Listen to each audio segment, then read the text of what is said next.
Madam? Yes, Beaton? My Lord Bothwell is below. He wants to speak to you. He beckoned me from the shadow. He is at the yard corner. Bothwell? Yes, madam. Bothwell is nothing, as Riccio is nothing. Darnley is the king, Beaton. A king may be nothing. Well, shall I tell my Lord Bothwell to come? Have they taken him away? David Riccio. Yes, madam. I cannot see Bothwell tonight. Tomorrow, perhaps. Oh, he is very persistent, madam. Not tonight, Beaton. Madam? Madam? Madam? The measuring is bad. They are matters that the mind must leave. Could you find my Lord Bothwell, do you think? I will try. If you will. Or stay, send to Randolph first. Ask him to come here. When he goes, find Bothwell if you can. Very well, madam. Elizabeth. Here it is, the portrait of Elizabeth. Let's put you on top of the cabinet, shall we? In full view. Randolph is here, madam. Elizabeth's ambassador at Holyrood is here, madam. We will receive him. Have you more news of our cousin? Her Majesty's physician reports complete recovery. You comfort me. Even so slight an indisposition is watched by the world with anxiety. I send special word to my mistress of your Majesty's concern. I count you always among my true friends. That is to be in a small band. I am very sensible of the honour, madam. My cousin and I should meet. Such affection should not suffer so long a delay. Her Majesty, I know, is of a like mind.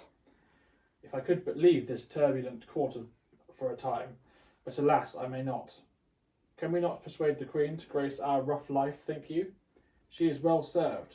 With such counsellors she could leave with an easy heart. The throne of England knows no insecurities. Her Majesty talks of it often. Do you think she will so favour us? I am sure of her inclinations. And yet perhaps not quite sure. Madam. Randolph, I am a woman beset by fools and rascals. Do with that as you will. If I could meet my cousin of England word to word, she might learn much. She desires that. I wonder, to learn might mean admissions, and admissions are dangerous, are they not? Even royal admissions. Your Majesty speaks by figures. No, plainly. You have your poets. They should tell you what a figure is, but I speak plainly.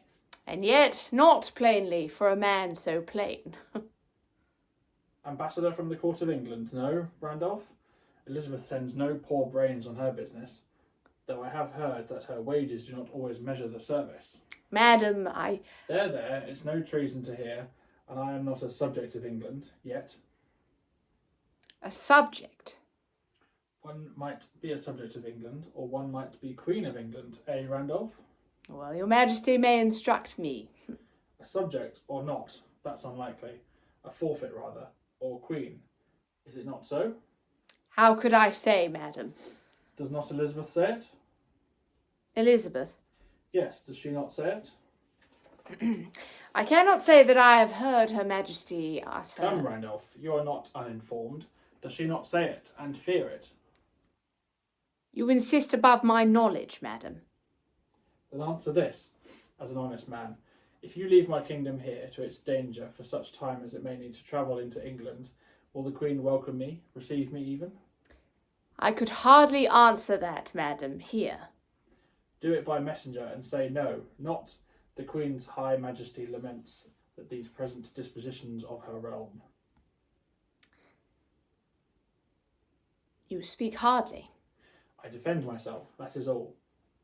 Though defence is nothing, you might let our cousin know in some lighter moments perhaps that Mary Stuart thought thus, that if she could have found peace and not have been destroyed by base and little lovers, she would have met and instructed the surest wits of England, and have delighted in the match. But that being tired, she said it was no matter. Enough then, but this, cunning has no pleasure when the heart is breaking. If I ask my cousin to appoint a day, she will not do it.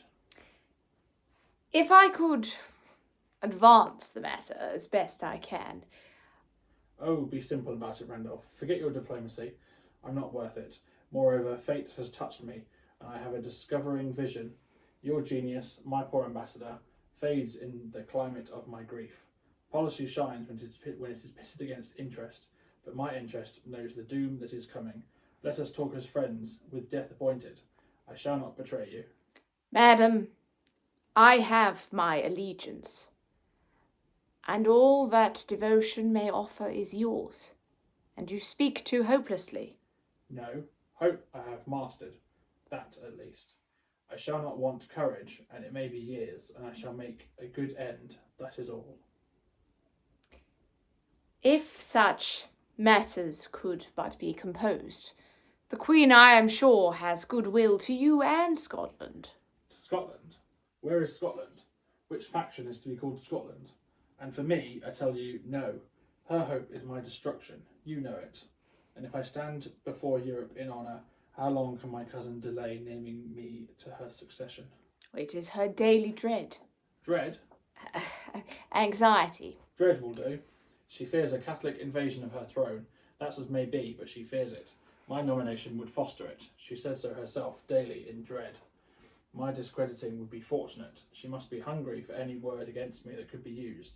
There would be royal thanks, if no more, for news of Mary Stuart's offending. Could she be shown as a wanton, let us say? Or better, would she but provoke my Lord Darnley to some violence? What possibilities were in that? What nets? Well, it is grievous that you should think so. Think? Are there not letters, secrets that miscarry, messages that are overheard? England has her eyes, and who knows at what keyhole, and we must profit by example. Even I have those who are diligent about me. To his Grace, my Lord of Leicester, from Randolph, Ambassador at Holyrood from the Court of England. My Lord, I learn that the quarrel between Her Majesty and the King grows. He of whom I told your Lordship has many marks of her favour, which the King has been heard to say do much discredit him to be so slighted for an Italian jay. So far that much is intended, as I think against the intruder, even to extremity, which indeed may also glance at Majesty itself, and so strike as it were to the root. Or if that be not so, and Master David only be practised against, then the Queen's anger must be such as will not easily be paid, and all that is hoped for may be between her and the King. I am, my lord, your humble servant, Randolph. Madam, I have but to convey all that falls out. I set it down merely. I desire nothing. All that is hoped for. By some. By my cousin. But we needed no letters.